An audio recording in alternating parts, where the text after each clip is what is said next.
Breaking చూస్తున్నాం. నూతన ఉప రాష్ట్రపతిని ఎన్నుకునేందుకు పోలింగ్ ప్రక్రియ కొనసాగుతుంది. జగదీప్ ధన్కడ్ రాజీనామాతో ఖాళీ అయిన స్థానాన్ని భర్తీ చేసేందుకు ఎన్నిక నిర్వహిస్తున్నారు.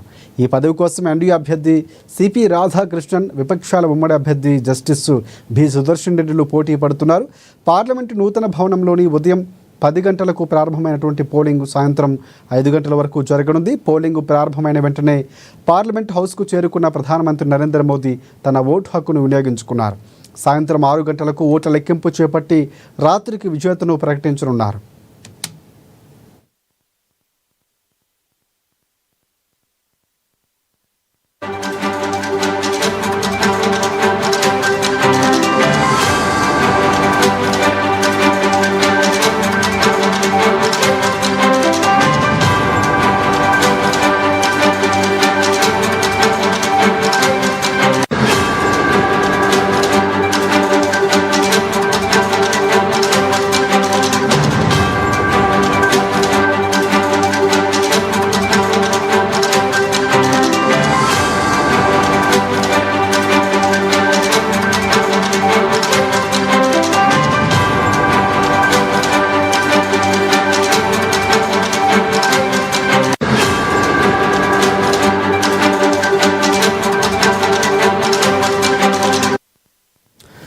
నూతన ఉపరాష్ట్రపతిని ఎన్నుకునేందుకు పోలింగ్ ప్రక్రియ కొనసాగుతుంది. జగదీప్ ధన్కడ్ రాజీనామాతో ఖాళీ అయిన స్థానాన్ని భర్తీ చేసేందుకు ఈ ఉప ఎన్నిక నిర్వహిస్తున్నారు.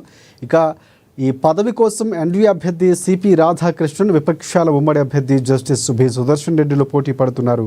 పార్లమెంటు నూతన భవనంలోని ఉదయం 10 గంటలకు ప్రారంభమైన పోలింగ్ ప్రక్రియ సాయంత్రం 5 గంటల వరకు జరగనుంది. పోలింగ్ ప్రారంభమైన వెంటనే పార్లమెంట్ హౌస్కు చేరుకున్న భారత ప్రధానమంత్రి నరేంద్ర మోదీ తన ఓటు హక్కును వినియోగించుకున్నారు. సాయంత్రం 6 గంటలకు ఓట్ల లెక్కింపు చేపట్టి రాత్రికి విజేతను ప్రకటించనున్నారు.